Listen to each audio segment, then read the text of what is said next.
The names of affected trainees are intentionally redacted to protect their privacy. We were granted permission to share the specifics with the hope of helping to ensure that future trainees are not underrepresented or left to the devices of the agency. This is a serious matter. The information is being provided to demonstrate the importance of having capable union representatives that effectively protect the rights of our members. Appointed and elected reps must understand the provisions of the programs/policies that they are given jurisdiction over. Hello, NACA family. I'm Jamal Haltom, a candidate for NACA Executive Vice President. I want to start this video by dispelling the rumor that myself and Nick Daniels want to extend the Slatebook CBA until 2029. Why would a candidate for an all-important position like NACA Executive Vice President campaign exclusively on lies and rumors? Well, they want to manipulate you in order to get your vote. They want you to believe that they're the only candidate that wants to see your pay and benefits increased. That's simply not the case. Any candidate for these positions has to understand that one of their charges is to do just that.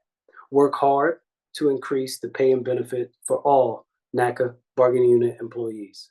There's another reason, though, that a candidate would continuously talk about something that can't happen until 2026. It's because they want to hide from their current track record. They don't want you to focus on the lack of work and the abject failure. Think about it.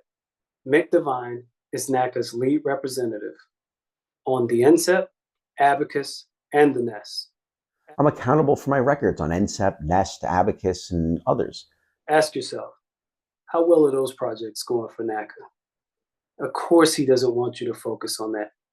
But a person desiring to have this position should have their work examined. They should be able to show you why they deserve to have an increase in responsibilities. In the world where things just get slung around the internet, I'm not going to ask you to just take my word for it. I'm going to provide receipts. So here you go. In January of 2023, an en route fact rep reached out to me and asked, why had the NEST policy changed? Why was NACA allowing en route training failures to be fired? I was shocked by this news. As a national training rep, I'd never heard of it. But he didn't rely on his word either. He provided receipts himself.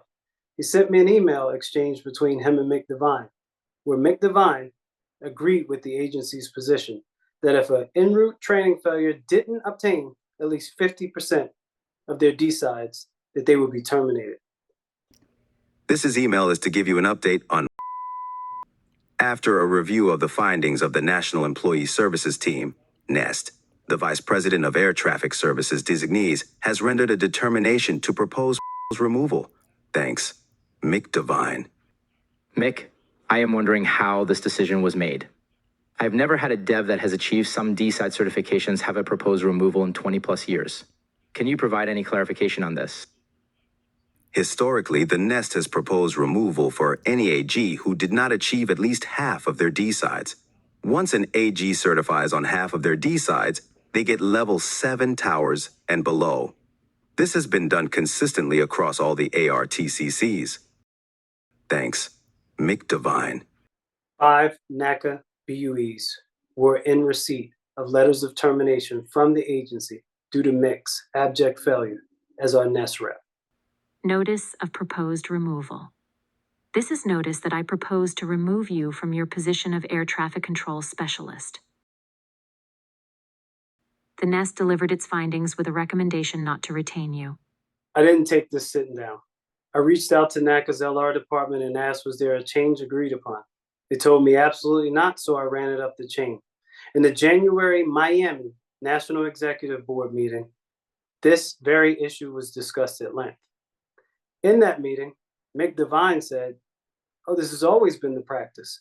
I inherited this position from a now manager, Tony Walsh, and we've always done this. That was false. It was just Mick doing like he always does, deflecting blame and responsibility. Fortunately for those members, we didn't stop there.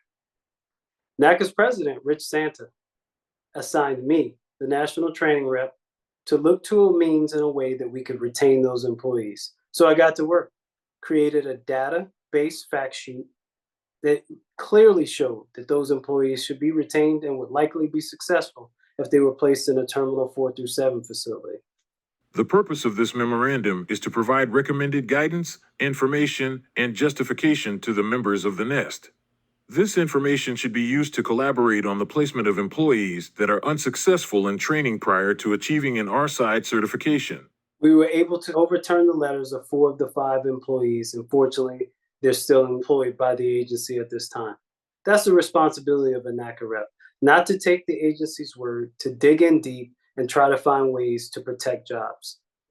Please, don't let a person tell you that they can increase your pay and benefits when they can't do the jobs that they're already assigned to do.